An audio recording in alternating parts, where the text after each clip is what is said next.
What I'm about to tell you might piss some people off, but it needs to be said.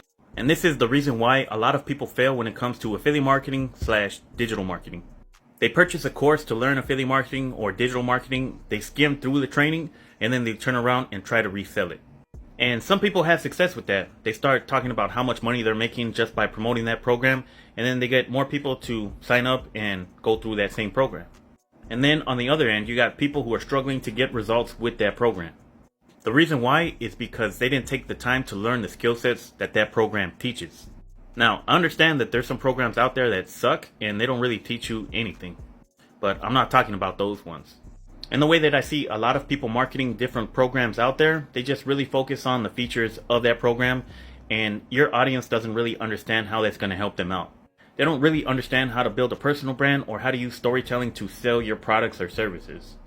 And when you learn these two things, you can grow your business and you can sell any product or service. So if you are selling a product or a service and you just feel like you're stuck in a rut and you want to learn these skill sets, make sure to follow me and also leave a comment.